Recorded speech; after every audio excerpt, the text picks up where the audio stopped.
Hi, everybody. I'm going to go over this next mini PowerPoint, which is the cerebral cortex, which is known as the executive suite.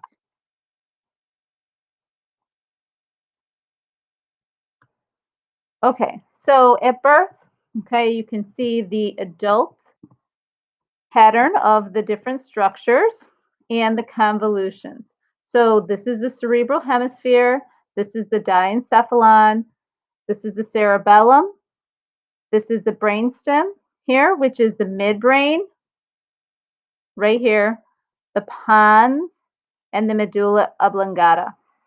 So you have a bunch of organizers, and please stay up with your labeling for the brain. So the cerebral hemisphere, all right, so let's look at the markings and the lobes. The markings here, the gyrus, those are those ridges, those superficial ridges that you see. The sulcus is a shallow groove, and the shallow groove is, like it says, it's shallow. And the bottom picture underneath the brain here, this likes to pop up with my mouse, but you can see the sulcus is more shallow compared to the fissure, which is a deeper groove. So the fissure's here, and uh, the sulcus is more shallow. So I'm going to move my mouse so that goes away eventually. All right, so take a look at that letter C at the bottom there. So you see the difference between a fissure and a sulcus. All right, and again, the gyrus is just the ridges. All right, your lobes coming over here. You have your frontal. You should be like touching your head right now. Frontal, parietal, temporal, occipital. Those are the lobes. The regions of the cerebrum, you have your cerebral cortex. That's going to be your superficial gray matter. The white matter, which is going to be the middle. All right, so there's going to be less of the myelin there. And then the deep is the basal nuclei. All right, 40% of the mass of your brain is superficial gray matter. This is we're talking about your cerebral cortex, so executive functioning. All right, this is your conscious mind, what makes you aware, allows you to perceive different things, sensory, your voluntary motor skills, allowing you to initiate something, storing memories, your understanding, being able to communicate. The suite has organization to it. So there's motor, sensory, and association areas.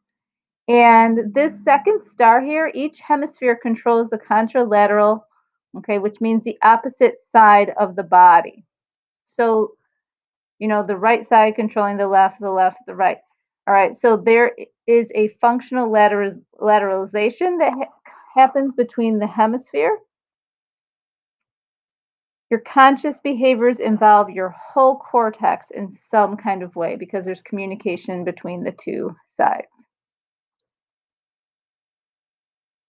The hemispheres, they're almost identical, but not quite. I love this picture up here. I was actually searching for this. I was thinking this is a cool picture to put up in my office. I redid my office during this quarantine, so I'm trying not to shop, though. I'm not really shopping because, people's jobs are in jeopardy. All right, so anyway, we use lateralization. So that the lateralization means there's a division of labor between the two hemispheres of the brain. The left hemisphere is involved in language, math, and logic. The right hemisphere is your visual spatial organization. So those skills, your intuition, your emotion, your art, music skills, think about these, think of what your strengths are. I think I have strengths in both sides and then definitely weaknesses in both sides, like that art music skill, like way out the window on that one for me. Dominance, this occurs as well. 90% of people are left hemisphere dominant for language. And these hemispheres, again, are communicating instantaneously between one another. All right, here is a diagram that you need to label. And so this is showing you your motor. Uh, this is your primary cortex here. So, a way that you can look at these and look at them is like find your central sulcus and then, go anterior and look at these different areas of the brain. What are the different regions and work on your labeling. And then, do your anterior part, then go to your posterior part or posterior from the central sulcus and get your the sensory areas from that point on and look at what's involved in taste, vision, hearing, what are these different areas, and then obviously go to the bottom where your cerebellum is. So welcome to the motor city, the primary motor cortex. All right, hopefully we're understanding by now. Motor, we're talking about skeletal muscle movements, all right, conscious control of these precise movements. And if you look at, this diagram here, I like this diagram, it's pretty cool. Here's a motor map in the precentral gyrus, and you can see here's, your neck, your eyebrows, your shoulders, your arms. Over here, there's the postcentral, so all here's a primary motor cortex, here's a primary somatosensory cortex. All right, so this is conscious control. All right, so our premotor cortex, all right, this helps us plan movements. All right, what am I going to, do based on some type of stimulus?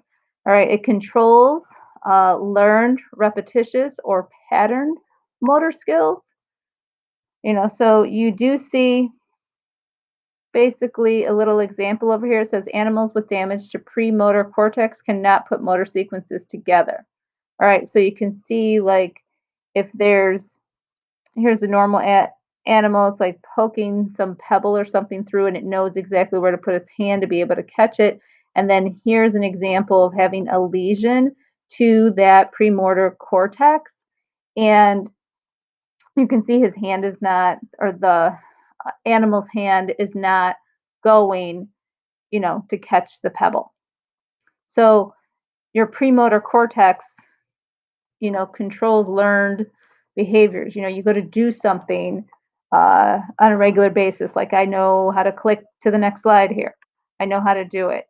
It's patterned. I've learned it. I can control it with my hands, and I can coordinate these simultaneously sequential actions that I'm doing as I'm doing this video right now.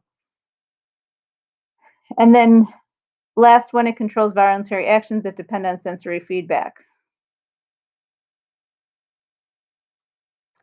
All right, the Broca's area and the frontal eye field. This is your frontal lobe. The cerebral cortex, it controls your voluntary movements. All right, the Broca's area, it's only in one hemisphere. It's usually your left. This is involved in your motor speech, so moving those facial muscles we learned in order to help us produce sound. And this is also active in planning speech and voluntary motor activities. The frontal eye field controls voluntary eye movements. So down here you can see that some people can have a language disability based on brain injury. So they might have difficulty speaking, difficulty understanding, difficulty reading, difficulty writing. One great area to go into is a speech pathologist. Great job. You need straight A's, but if you find this fascinating, this might be an area for you that I think would be an amazing career. That and an occupational therapist. All right, so we were looking at the motor areas right here. We have highlighted here. So like I said, focus on learning this area, then go to the posterior part here, the sensory areas and related association area. So we have our primary somatosensory cortex and the somatosensory association cortex. And then there's more. I sense, therefore I am. All right, your primary somatosensory cortex. All right, think this is the parietal lobes. All right, so this is going to receive general sensory information from our skin and proprioceptors. Proprioceptors are sensors throughout the body that allow us to tell and sense our position of movement in other joints. You know, where's my leg right at? Like we always talk about this with sports. If you're being trained in sports to be able to move quickly, you do a lot of agility drills, you know, and uh, everybody has done some type of sport because you've been forced to do it in PE. And so, like, where I need to kick that ball, where's my foot going to be, you know, in time when the ball comes to me? Something like, you know, that would be an example of, you know, your proprioception, your ability to sense the position of the movement of your joints, muscles, tendons, too. You guys get the idea. All right. So, and then there's spatial discrimination. You know, some people are extremely good at this. Where's the stimulus coming from? You rely on your senses. For me, you know, I have a hearing loss, so like sometimes I can't tell exactly where the exact sound is coming off. This like often, you know, I can't tell if someone's Snapchat went off in the classroom. Like I can tell generally what it comes from, but before it was like I had some go-go gadget ears and I could, you know, sense exactly where it came from. Only letting that out because I don't know if we'll go back to school. Um, won't tell the future students, but they'll probably figure it out.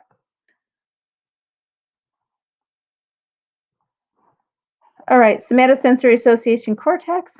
All right, so you see a picture of the hand, the eye, the lips, the ear, and the nose.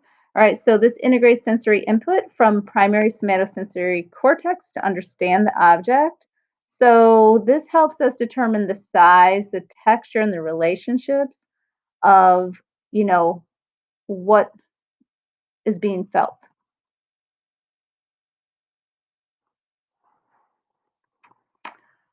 Okay, the primary visual cortex. All right, notice it's the occipital lobe. So really, you know, we do have some eyes in the back of our head. All right, so that optic nerve is back there. Remember when we dissected the eye in the beginning of the year? All right, I love dissecting the eye. So that optic nerve, remember where that was? All right, so your primary visual cortex receives visual information from the retinas. Remember, we could find the retina as well in the eye. So you can see here, this is showing the right and the left. The visual association area, this uses our past visual experiences to interpret visual stimuli. All right, the colors, the forms, the movements. This allows us to recognize objects and faces. All right, your temporal lobe, the primary auditory cortex. So this should make sense. It's auditory and the auditory association area. So this interprets info from the inner ear as pitch, loudness, and location. What Miss Murphy struggles with is low frequency. So often if I have boys in class that I cannot understand what they're saying, they have a lower pitched voice. It's not typical what I have. Usually as you get older, you lose your high frequency um, tones. I have lost a low frequency. So if it's a lower voice or if it's like bass in music with then someone singing the song, I have a hard time distinguishing the two. The auditory association area stores the memories of sounds and permits perception of sound. So how you recognize, you know, a song, you know, from hearing it before you store those memories. You know, the brain works with other areas to remember every single word in the song. All right, the vestibular cortex. So look right here. My mouse is. This is your parietal lobe and the insula. And here is where you would find that. And this is our conscious awareness of balance. All right, position in space. So this is going to involve also, there's going to be some sensory input. Okay, you're going to, you know, where am I at? Is there proprioceptive senses from touch? And then there's going to be the integration of the input. This is going to go to your cerebellum. All right, that's going to coordinate and regulate posture, or the cerebral cortex. And the brainstem will also integrate and sort the sensory information. And then it goes to the vestibular ocular reflex, which sends a message to send motor impulses. Maybe it's to control eye movements, and then also from the brainstem to make postural adjustments to what's going on, and that leads to your balance.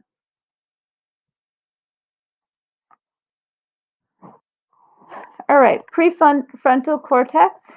All right, so as you're going through this, hopefully you've been labeling. The multi-talented, multimodal areas, the prefrontal cortex. All right, so this is your frontal lobe. Your thoughts and emotions are becoming conscious. Okay, this is who we are.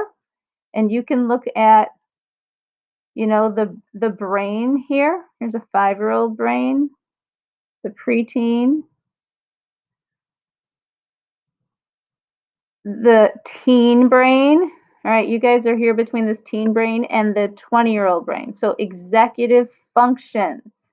All right, so the red and the orange are less mature, the blue purple are more mature. So like it's still not all the way mature in the brain for you right now. That's why teenage years are interesting. Interesting because preteens to teens, they don't make great decisions all the time. I love you guys, but like it's just you guys are figuring out who you are, and you're learning from trial and error. So you can see what happens with executive functioning.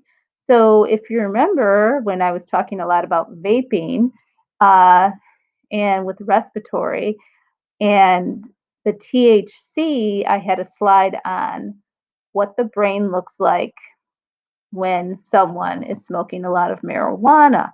So your brain is still developing, and scientists have found that up until like especially in boys, like 27 years old, your brain isn't fully, you know, developed. And so that frontal lobe, your working memory can be affected from marijuana. And you can see here, this is a normal brain, this is a violent brain. I had a slide in my vaping presentation that my students did that they found the brains. It was not from me. And the the brain does not look good. All right, so this is anterior. This plays a role in your intellect, your cognition, your recall, your personality. All right, your working memory. All right, why is anatomy hard? It involves the working memory. All right, and it's just constant memorization. So students that just, don't have that great of a working memory, they struggle in this class. It's not a high level function to be able to memorize things, but the amount that you have to memorize and retain, that is what makes this class difficult. Also, social environment, this is critical to this area. Some people just naturally don't have this. People with attention deficit disorder, they struggle with a working memory, all right, because they're not able to focus for as long as other people. It's not a bad thing. It doesn't mean you're not intelligent if you have that. Uh, Trust me, I have several students with that in every single one of my classes every single year. And, just like lots of different learning disabilities, uh, it's no big deal. You learn how to, everybody's got something that they struggle with, right? So you learn how to compensate and you learn how to adapt uh, to any weaknesses that you have. All right. So, anyway, I like to talk about this so you guys are paying attention uh, to what you do in the next several years because your brain is so important. All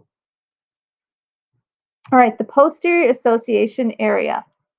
The posterior association area, this is going to be temporal, parietal, and occipital lobes.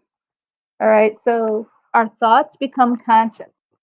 So this plays a role in when you see someone, like I see, I immediately I knew that was Elvis right there. I can recognize patterns, I can recognize faces, you can recognize where you've been before, you can recognize um, and localize yourself in the space. It's involved in understanding of written and spoken language. This is Wernicke's area. So you can see Wernicke's areas right here. So Broca's area is involved in the speech production of coherent speech. I should say involved in the production of coherent speech. So you can see that the Wernicke's area is involved in speech processing and understanding the language. All right, that is a ton. All right, when you're done with this, please go to my Flipgrid, go through your notes, do some labeling, and I know it's supposed to be prom, everybody. I'm really sorry. Somehow we'll come up with something. You guys, I'll probably do something.